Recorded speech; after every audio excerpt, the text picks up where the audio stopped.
Hello students, welcome to definite success पाठशाला। इस पाठशाला में मैं आपकी Hindi educator ma'am Rupali ma'am लेकर आती हैं आज आपकी हिंदी की क्लास। हिंदी की क्लास में हमेशा कभी 10th कभी 12th ज़रूर लेकर आती हैं। तो आज हम लेकर आए हैं 12th को। 12th का हम करा रहे हैं कोर। ध्यान रखिएगा 12th में 2 कोर्स चलते हैं, कोर और इलेक्टिव। अभी हम करा रहे हैं आपके लिए कोर। तो कोर का हम काव्यखंड कंप्लीट करा चुके हैं, उसके सभी पैटर्न्स कंप्लीट करा दिए। अब हम आ गए हैं गद्य खंड पे। तो गद्य खंड का जो हमारा पहला अध्याय है वो है भक्तिन। ये एक संस्मरण है जिसे महादेवी वर्मा जी ने लिखा हुआ है। महादेवी वर्मा की एक सेविका रही भक्तिन, उसी के बारे में इन्होंने लिखा है कि उनके बचपन से लेकर और जब तक वो उनके पास रही तब तक का पूरा उन्होंने ब्यौरा इस पाठ में प्रस्तुत किया है। तो चलिए पढ़ना शुरू करते हैं।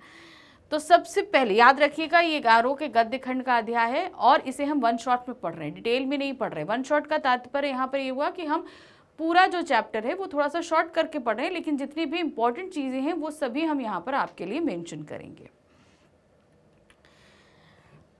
भक्तिन महादेवी जी का प्रसिद्ध संस्मरणात्मक रेखा चित्र है। संस्मरणात्मक मतलब संस्मरण जो होता है वो क्या होता है, आपको विधाएं अब तक तो पता होनी चाहिए, लेकिन तब भी मैं बता देती हूँ। हमारे जीवन में पास में बहुत सारी चीज़ें घट चुकी होती हैं। वैसे महादेवी वर्मा जी के जीवन में भी बहुत सारी चीज़ें घटी हैं, जिसको याद करते हुए उन्होंने इस पूरे पाठ का निर्माण किया और एक रेखा चित्र, एक व्यक्तित्व को निकाल कर सामने रखा। अपने शब्दों के माध्यम से उसका ऐसा व्यक्तित्व बनाया कि वो हमें सामने पूरा दिख रहा है। तो महादेवी वर्मा जी ने सिर्फ अपनी सेविका को लेकर ही नहीं, उनके पास एक हिरण था सोना, उसका भी संस्मरण लिखा है। उनके पास एक कुत्ता बसंत था, उसके बारे में लिखा है। बहुत कई संस्मरण उन्होंने अपनी लाइफ के प्रस्तुत किए हुए हैं ऑलरेडी। तो उसी में से एक संस्मरण हम पढ़ रहे हैं भक्तिन के तौर पे, जो उनकी सेविका रही है, जिसमें लेखिका ने अपनी सेविका भक्तिन के व्यक्तित्व का परिचय देते हुए उसके अतीत और वर्तमान का सुंदर चित्र प्रस्तुत किया है। तो वो जब उनके पास आई तो उनके जीवन का, यानी कि भक्तिन जब उनके पास आई थी तो उसके जीवन का बहुत बड़ा अंश पहले बीत चुका था। तो जाहिर सी बात है कि भक्तिन ने उन्हें बताया होगा, तभी उन्होंने ये सारी चीज़ें आगे लिखी। तो पास्ट का जो चीज़ें पहले रही और वर्तमान का, इन दोनों का ही बहुत खूबसूरत चित्रण किया है। भक्तिन एक संघर्षशील और स्वाभिमानी स्त्री है जिसने धोखे और कपट से भरी सामाजिक मान्यताओं का डटकर सामना किया, लेकिन जीवन के अंतिम पड़ाव पर उसने हार कर अपने जीवन को पूरी तरह बदल लेती है। यानी कि बचपन से लेकर और मध्यावस्था तक, यानी कि आप ये समझ लो यंग एज तक उसके जीवन में बहुत सारे उतार चढ़ाव आए। लोगों ने छल कपट हर तरीके से उसको दबाने की कोशिश करी, लेकिन सबका उसने डटकर सामना किया। लेकिन एक सिचुएशन ऐसी आई कि उस कंडीशन में उसने अपने आप को पूरी तरीके से बदल कर रख दिया। जो उसका पास्ट था वो सारी चीज़ें हम जानेंगे। फिर बदलाव के बाद जो उनका जीवन शुरू हुआ भक्तिन का, वो महादेवी वर्मा के साथ शुरू हुआ, वो भी है। अपने आप को महादेवी जी का अनन्य सेविका के रूप में समर्पित करके उसने जीवन को भी देहाती बनाकर अपने रंग में रंग देती है। तो यानी कि भक्तिन जो है वो एक गांव देहात की रही और फिर उसके बाद जब ये शहर में आई तो महादेवी की सेविका के रूप में रही, और सेविका भी ऐसी कि जिसकी तुलना हम हनुमान जी से कर लें। ऐसा हर समय छाया की तरह उनके साथ रहना, हर काम करना, और साथ ही साथ उनके जो है जैसे खुद देहाती थी भक्तिन, खाना पीना ओढ़ना, उसी तरीके से काफ़ी हद तक उन्होंने महादेवी को भी उसी देहाती रूप में ढाल लिया था। महादेवी जी की भक्तिन को अपने व्यक्तित्व का अंश मानकर उसे खोना नहीं चाहती थी। तो जहां भक्तिन महादेवी को इतना पसंद करती थी, जानती समझती थी, उसी तरीके से महादेवी भी भक्तिन को अपने जीवन का ही एक अंश मानती थी। इसीलिए भाई नहीं मानती होती तो इतना बड़ा संस्मरण क्या उसके लिए लिखकर प्रस्तुत करती, यानी कि वो उनके जीवन का बहुत ही महत्वपूर्ण अंग रही हैं। पाठ के प्रथम भाग में लेखिका ने भक्तिन के दुखदाई बचपन का परिचय दिया। यानी कि जब हम ये पाठ पढ़ना शुरू करेंगे तो इसके फर्स्ट जो हमारा भाग जाएगा, उस फर्स्ट भाग में उनके बचपन का बहुत ही दुखदाई परिचय है। ठीक है, क्या परिचय देखिए। भक्तिन नाम लेखिका का दिया हुआ है, उसका असली नाम लक्ष्मी अर्थात लक्ष्मी है। तो जो ये भक्तिन नाम दिया गया है उस सेविका को, ये महादेवी वर्मा ने दिया है, जबकि उसका असली नाम लक्ष्मण यानी कि लक्ष्मी है। वह एक अहिर की इकलौती बेटी थी। ठीक है, अहिर की इकलौती बेटी थी जिसकी शादी 5 वर्ष की आयु में तथा 9 वर्ष की आयु में ही गौना करके ससुराल भेज दिया गया था। पहले देखो 2 उसमें शादी होती थी, छोटे बच्चों की शादी कर दी जाती थी, लेकिन शादी करने के बाद भी उन्हें अपने घर में ही रख रहना होता था। फिर जब थोड़ी लड़कियां बड़ी हो जाती थी तो ससुराल भेज दिया। तो वो बड़ी उम्र, उस समय तो पहले बहुत बच्चे में ही शादी हो जाती थी। 5 साल में उनकी शादी हो गई और 9 साल में उनका गौना, यानी कि जब ससुराल भेजा जाता है तो उसको गौना कहा जाता है। 9 साल की उम्र में उसे उसके ससुराल भेज दिया गया। बचपन से ही माता के देहांत से विमाता को की ताड़ना सहन करनी पड़ी, यानी कि जब वो छोटी थी, हमारी भक्तिन यानी कि लक्ष्मण समझ लो, जब वो छोटी थी तो उनकी माता का देहांत हो गया था, तो पिताजी ने दूसरी शादी कर ली, तो वो हो गई विमाता। वो बहुत ही ज़्यादा सताती थी लक्ष्मण को, हर तरीके से परेशान करना, वो सारा काम करती थी। तो सारे दुख तकलीफें उसने बचपन से सहे थे। शादी के बाद पिता की मृत्यु से मायके के सारे संबंध समाप्त हो गए। अब क्या हुआ, जब शादी करके वो अपने घर यहाँ ससुराल आ गई तो भाई पहले तो इतना कम्युनिकेशन नहीं रहता था, भाई एक गांव दूसरे गांव डिस्टेंस रहता था, तो इतना कम्युनिकेशन नहीं हो पाता था। फिर क्या हुआ कि पिताजी की मृत्यु हो गई तो ये समाचार उसके ससुराल आता है। ससुराल में हाथ चढ़ती है ये खबर उनके सास को, तो सास जो है वो सीधे नहीं बताती, तो वो इतने टाइम से वो अपने मायके नहीं गई होती हैं, तो वो बोलती लक्ष्मण से कि तुम बहुत टाइम हो गया अपने घर नहीं गई हो, जाओ तुम होकर अपने घर आओ। तो जब सास ये बात कहती तो बहुत खुश हो जाती कि भाई मैं अपने घर जाऊंगी, पिताजी से मिलूंगी। ये सब कुछ करते हुए अपने घर जाती हैं। घर के गांव के रास्ते में जैसे ही पहुंचती है तो सब कहते हैं अरे तुम अभी आई, बड़ी अभागी हो बिटिया, सब ऐसे जैसे बोला जाता है वैसे बोला सब उन्होंने, तो उनकी समझ में नहीं आया। थोड़ा थोड़ा सा तो उनको कुछ लगा, लेकिन जब घर पहुंची तो पता चला कि क्या कहते हैं पिताजी गुजर गए, बीमार थे, गुजर गए। तो मतलब किसी ने खबर तक नहीं भेजी, और माँ मतलब ससुराल वालों को भी इस चीज़ की खबर थी और उन्होंने इस तरीके से घर पहुंचा। इस बात मतलब वो उस घर में रुकी नहीं, पानी भी नहीं पिया और वापस अपने ससुराल की तरफ लौट के आ जाती हैं। जब लौट के आती है तो भाई गुस्सा कि भाई किसी ने बताया नहीं कि पिताजी खत्म हो गए। तो ये सारा गुस्सा जो है वो अपने पति पर निकालती है, सारा जितना गहना जितना सब कुछ पहना था सब उतार उतार के अपने पति के ऊपर फेंकती हैं और इस तरीके से अपने गुस्से को उतारती हैं। शादी के बाद पिता की मृत्यु से मायके के सारे संबंध खत्म हो गए। पिता खत्म तो मायका भी एक तरीके से खत्म हो गया पूरा। लेखिका के पाठ के इस अंश में भक्तिन के चरित्र की 2 विशेषताओं की ओर संकेत किया, सरल स्वभाव और परिस्थिति जनक स्वाभाविक क्रोध। तो दोनों में उन्होंने जैसे क्रोध भी बताया कि परिस्थिति जन्य था पिता का मरना, और वो क्रोध भी उन्होंने अपने पति पर किस तरीके से निकाला। दूसरा सरल स्वभाव था, जो चीज़ें वो अपने दिखती थी वही उनके स्वभाव में भी थी।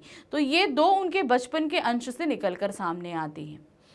भक्तिन के पारिवारिक जीवन में केवल एक ही बात सकारात्मक थी, वह कि उसे पति का भरपूर प्रेम मिला था। उसके जीवन में बहुत सारी थी, चाहे ससुराल वाले हों, ससुराल हों, जेठ जिठानियाँ हों, जिठौत हों, जो कोई भी हो, उन सब में सबसे अच्छी बात थी कि पति उसे बहुत ज़्यादा प्यार करता था और ये सारी चीज़ें वो उसके बल पर झेलती रहती थी। 3 लड़कियों को जन्म देने के कारण वह सास और जेठानियों की उपेक्षा का शिकार हुई। अब भाई बहुत समय पहले क्या है ना, लड़के पैदा होना ज़्यादा ज़रूरी है।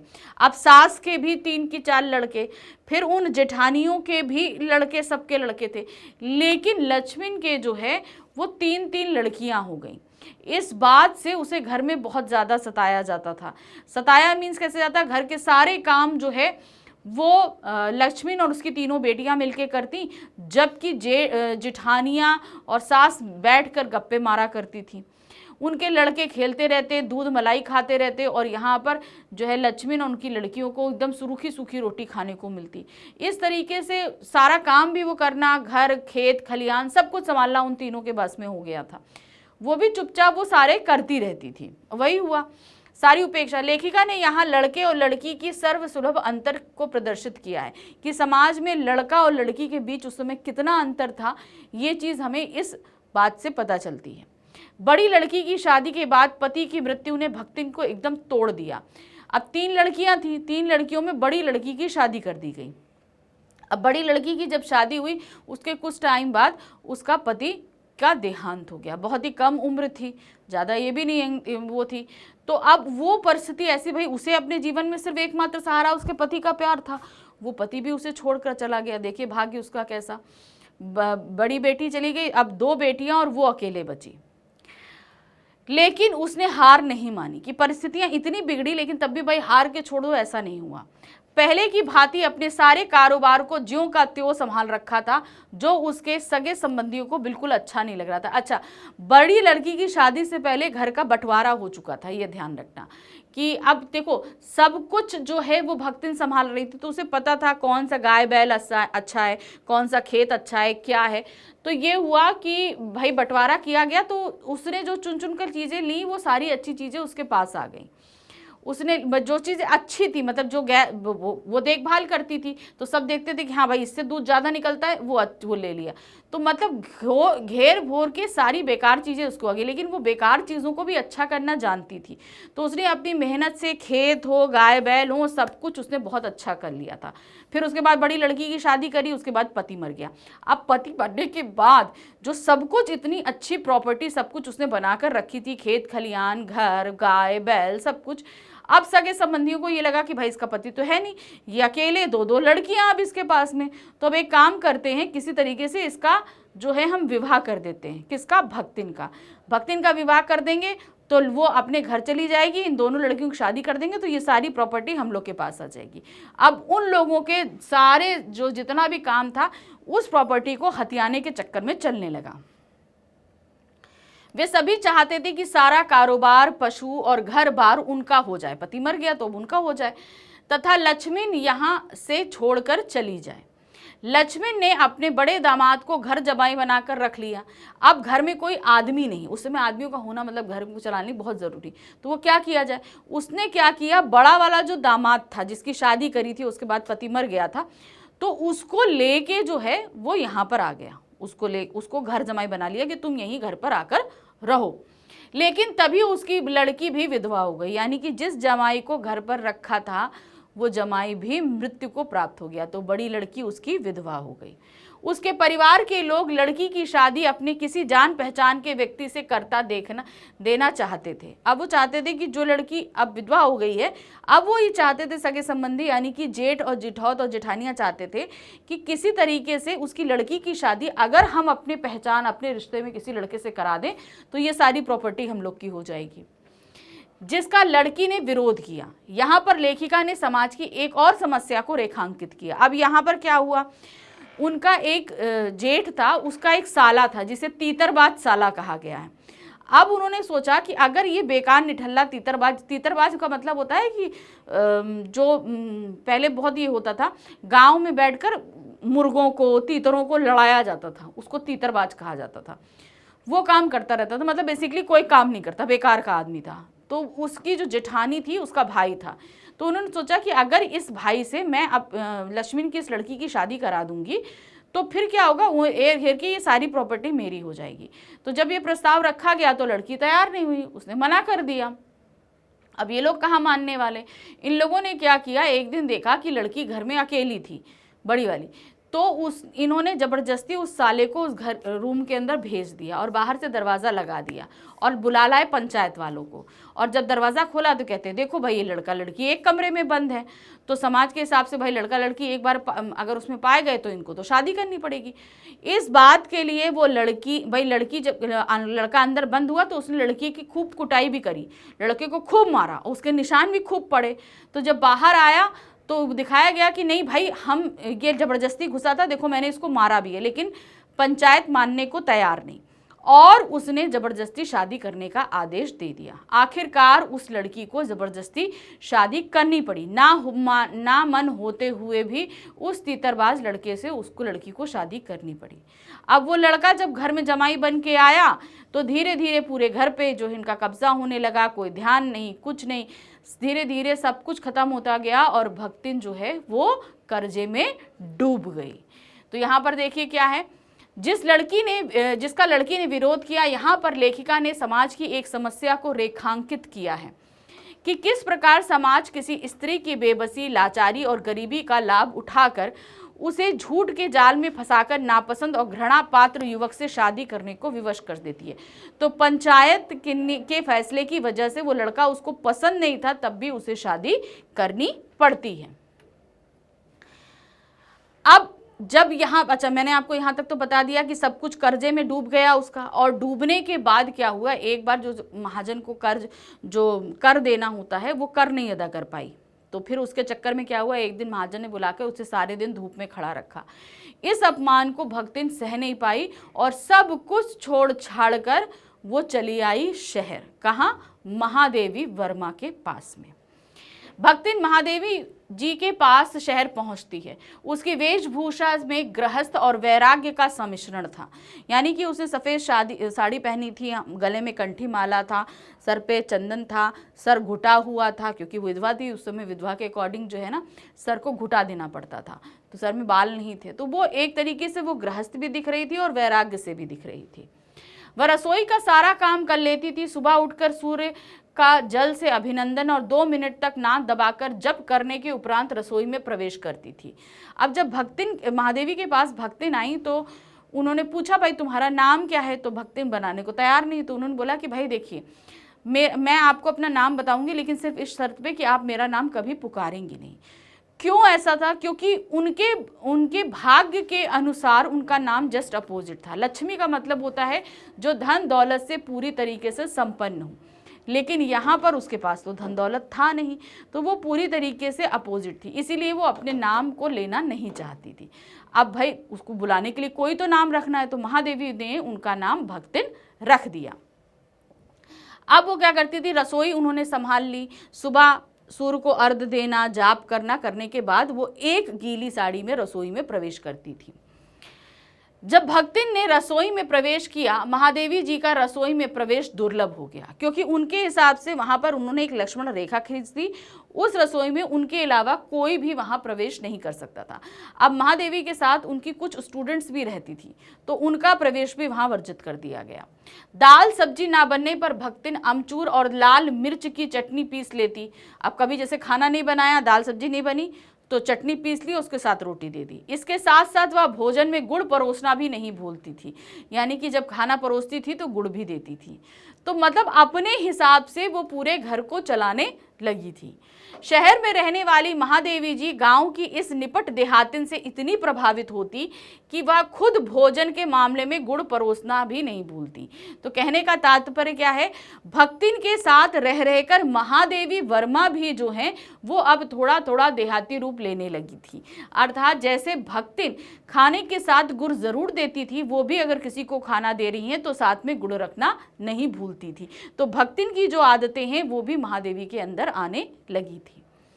शहर में रहने वाली महादेवी जी गांव की इस निपट देहातिन से इतनी प्रभावित होती कि वह खुद भोजन के मामले में गुड़ परोसना नहीं भूलती।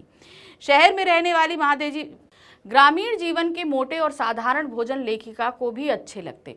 तो भाई रह तो वो शहर में रही थी, लेकिन ग्रामीण जीवन का जो भोजन था वो उन्हें बड़ा अच्छा लगने लगा था। यहाँ तक कि लेखिका को अनेक दंत कथाएं तक याद करवा दी थी। तो भक्तिन, भाई दंत कथाएं क्या होती, गांव में जो लोकल तौर पर बच्चों माएँ जो हैं बच्चों को सुनाती रहती हैं, वो कथाएं होती हैं।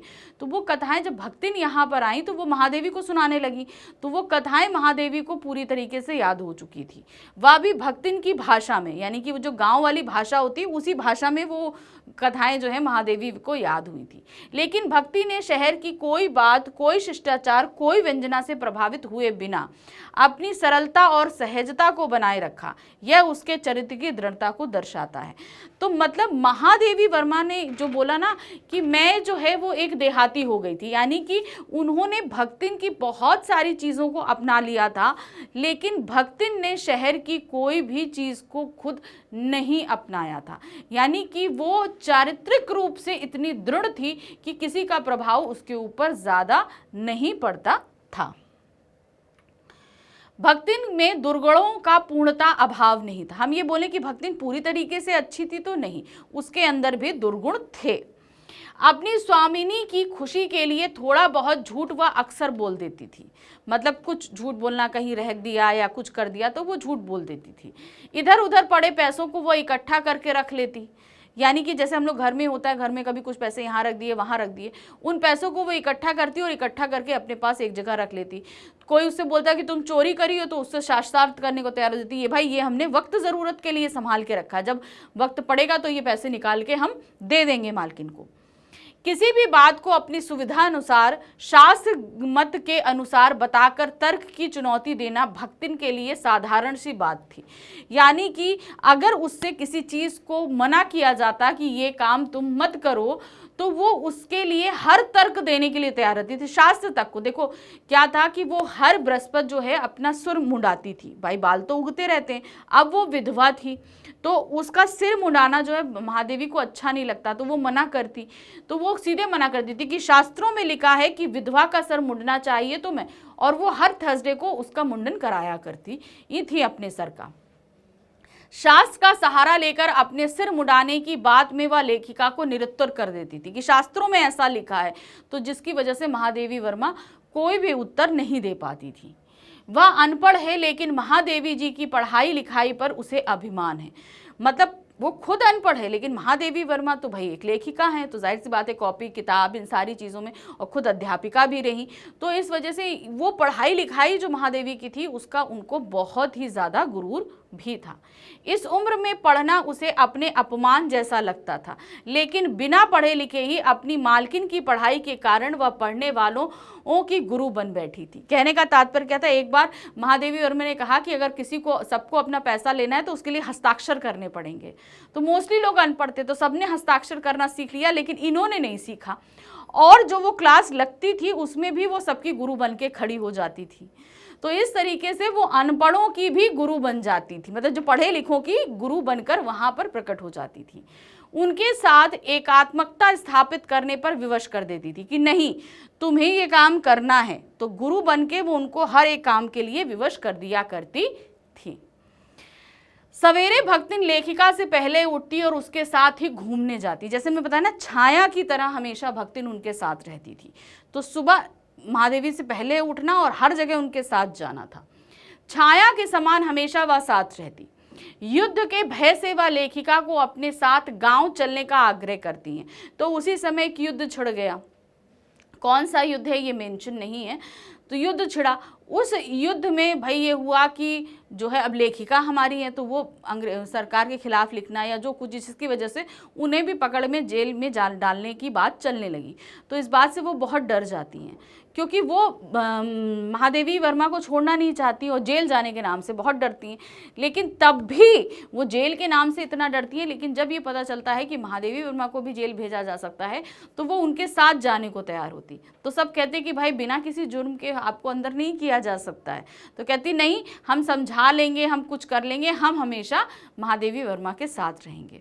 फिर आखिरकार ये हुआ कि चलो यहाँ से बच के निकल सकते हैं, तो उन्होंने बोला कि हम आपको गाँव ले चलते हैं, वहाँ बढ़िया से आपकी किताबें रखने के लिए 2 डंडा डाल के रैक बना देंगे, फूस का बिस्तर बना देंगे, सब कुछ कर देंगे। ये सारी चीज़ें उन्होंने महादेवी वर्मा के बारे में से कहा कि आप मेरे साथ गाँव चलिए, वहाँ पर आपके रहने का बहुत ही सुविधाजनक हम प्रबंध कर देंगे। अपने बचाए हुए पैसे से उनके रहने और सुख सुविधा का ध्यान रखने का आश्वासन देती हैं। इस घटना के कारण लेखिका के साथ भक्तिन का संबंध स्वानों सबक के बंधनों को तोड़कर उनसे ऊपर चरमोत्कर्ष पर पहुंच जाता है। यानी कि सांसों का जो एक संबंध होता है उससे भी ऊपर का पहुंच जाता है। भाई कोई सेविका ये बोले कि चलिए हम आपको अपने गांव ले चलते हैं, भाई सेवक तो क्या होगा, मुसीबत आएगा मालिक के ऊपर तो पहले सेवक भाग लेगा, लेकिन यहाँ उन्होंने क्या बोला कि नहीं आप हमारे साथ हमारे गांव चलिए। तो ये उनकी सेविका धर्म का चरमोत्कर्ष था। उनके भीतर से सहज स्नेह और सहानुभूति की आशा फूटती नजर आई। लेखिका के परिचित और साहित्यिक मित्रों को वह अपने आकार प्रकार और वेशभूषा से स्मरण करती थी। अब क्या उनके बहुत सारे मित्र आते थे महादेवी वर्मा के, अब उनको नाम से वो याद नहीं रख पाती थी। उनके शरीर के बॉलडोल, उनके रहन जो कपड़े पहनती थी उसके से अपने उनकी पहचान रखती थी। हाँ वो ऐसे दिखते हैं, वो ऐसे दिखते हैं, वो ये आते हैं, वो मतलब नाम से ध्यान वो बिल्कुल भी उनको नहीं रख पाती थी। कभी कभी तो उन पर कटाक्ष करने पर भी नहीं चूकती। कोई मान लो कोई किसी तरीके का रहन सहन है तो मतलब बोलने से भी नहीं चूकती थी, अरे वो तो ऐसे आते हैं ऐसे रहते, वो ऐसे आते हैं ऐसे रहते, इस तरीके से। भले ही वह कविता आज से प्रभावित ना हो, लेकिन किसी भी व्यक्ति का दुख उनसे नहीं देखा जाता था। यानी कि कोई भी व्यक्ति, भाई जाहिर सी बात है साहित्यिक मित्र हैं तो कविताएं भी सुनाएंगे। अब कविताएं सुनाएं तो कोई भाई कविता सुन के हाँ रे बड़े बड़े अच्छे कवि हैं सब, तो उन्हें वो सारी चीज़ें भक्तिन को कभी प्रभावित नहीं करती थी। लेकिन अगर किसी का दुख दर्द हो तो वो भक्तिन के ऊपर बहुत ही जल्दी प्रभाव डालता था। जेल उनके लिए यमलोक से भी ज़्यादा भयानक था। जैसे मैंने बताया कि जेल से उन्हें बहुत डर लगता था। उनकी कमज़ोरी के कारण वह कई बार उपहास का पात्र भी बनी। तो ये जो जेल का जो है ना कि तुमको हम जेल भेज देंगे, तुम्हें महादेवी वर्मा के पास जाना पड़ेगा, तो बहुत सारे लोग उनकी कमज़ोरी को जब जान गए थे तो इसको लेके उनका मजाक भी उड़ाया करते थे। वह लेखिका के जेल ना जाने की कल्पना से इतनी प्रसन्न नहीं होती जितना अपने साथ ना जाने की संभावना से अपमानित। इसका तात्पर्य क्या है कि जो उनसे ये कहा जाता कि तुमको भी महादेवी वर्मा के साथ जेल जाना पड़ेगा, तो वो इतना नहीं डरती थी जितना अगर उनसे कह दें कि लेखिका उनके साथ नहीं जाएंगी, तुम लेखिका के साथ नहीं जाओगी, इससे वो ज़्यादा अपमानित और डर फील करती थी। मतलब जेल जाने से उन्हें इतना डर नहीं होता था जितना महादेवी के साथ को छूट जाने का उनको डर लगता था। भक्तिन लेखिका से बिछुड़ने की कल्पना भी नहीं कर सकती थी। मतलब वो किसी तरीके से इमेजिन नहीं कर सकती थी कि मैं महादेवी वर्मा का साथ मुझसे छूट जाए। लेखिका भी उस वियोग की कल्पना से सिहर उठती हैं। लेखिका को भी यानी महादेवी वर्मा भी भक्तिन को किसी आधार पर नहीं छोड़ना चाहती। मतलब उन्होंने कई तरीके से मतलब अपनी जो लास्ट पंक्तियां हैं उससे ये बताने का प्रयत्न भी किया है। जो वियोग जीवन का एक यथार्थ सत्य है, लेखिका ने अंत में भक्तिन के वियोग को जीवन के वियोग से जोड़कर देखा है। उन्होंने अंत में जो पंक्तियां लिखी उसके हिसाब से जो हम बताएं कि वो कहती हैं कि अगर भक्तिन का वियोग मुझसे होगा तो शायद मेरा जीवन उस जगह जो है वो मुझसे बिछुड़ जाएगा। तो वो इस बात को उन्होंने यहीं पर कहानी को अधूरा रखकर छोड़ दिया कि वो भक्तिन के अंत को नहीं बताना चाहती, क्योंकि भक्तिन के अंत को इस कहानी का अंत करने का तात्पर्य है कि भक्तिन के अंत को बताना।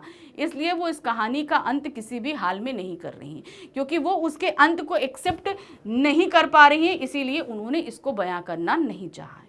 तो ये एक भक्तिन जो उनकी सेविका थी उनका पूरा व्यक्तित्व निकालकर इस पाठ में रखा, हमने पढ़ा, जाना, महादेवी वर्मा के बारे में जाना। तो ये पाठ हमने फटाफट यहाँ समझ लिया। कुछ जो इम्पोर्टेंट घटनाएं थी वो भी हमने सब आपको बता दी। अब मिलेंगे हम अपने नेक्स्ट वीडियो में जिसमें हम देखने वाले हैं इसी चैप्टर के NCERT क्वेश्चंस। तो मिलते हैं अगली बार। Thank you for watching. Bye bye.